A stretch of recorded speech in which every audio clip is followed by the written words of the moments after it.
Hi there, I'm Alex Cunningham, and I'll walk you through this Notion tutorial step by step. Let's jump right in. Hey everyone, welcome! Today, I'm going to show you exactly how to change the color of dividers inside Notion. If you've ever wanted to add a bit more personality and clarity to your workspace, you're absolutely going to love this quick and easy customization. By the end of this video, you'll be able to create colorful, attention-grabbing dividers in Notion, perfect for separating sections, highlighting content, or just making your notes a little more fun. Alright, let's dive right in.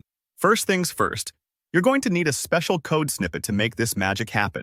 Don't worry, you don't have to memorize or figure out the code yourself. I've pasted it for you down in the description below, so you can just copy it directly from there. Think of this code as a little template that tells Notion, hey, I want a divider, but let's give it a splash of style. Go ahead and select the code from the description and copy it to your clipboard. Take your time with this part. If you're on a Mac, that's Command+C, and on Windows, it's Control+C. It's really simple, but make sure you grab the whole thing.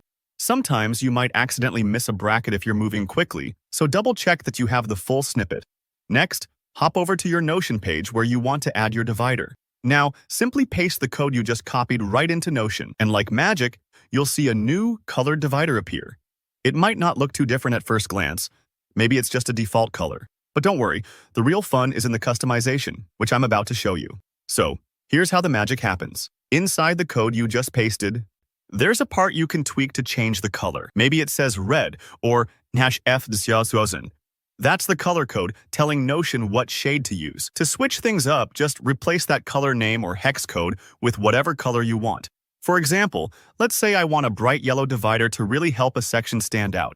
I can simply change the code to say yellow, or even use a hex code like FFD700 if I want a more specific shade. After changing it, you'll see your divider update instantly right inside Notion. It's super satisfying to watch. You're not limited to just colors either. If you take a closer look at the code, you'll notice there are also values for length and width. Basically, how long and how thick your divider appears. Maybe you want a slim, elegant line or a bold, thick break between sections. Just adjust these numbers to fit your vibe. For example, set the width to 6 pixels if you want it a bit stronger, or stretch the length out to span your whole page if you like a more prominent divider. Don't hesitate to play around here. If you make a mistake, just undo and try a different value. Tinkering is part of the fun, and you really can't break anything. And that's all there is to it. Just by copying, pasting, and a little bit of tweaking, you now have colorful, totally customizable dividers brightening up your Notion pages. Easy, right? If you found this tutorial helpful, please give it a thumbs up. It really helps the channel. And if you have any questions or ideas for future Notion tricks, please drop them down in the comments below. Don't forget to subscribe for more straightforward, helpful tutorials just like this one. Thanks for watching, and I'll see you in the next video.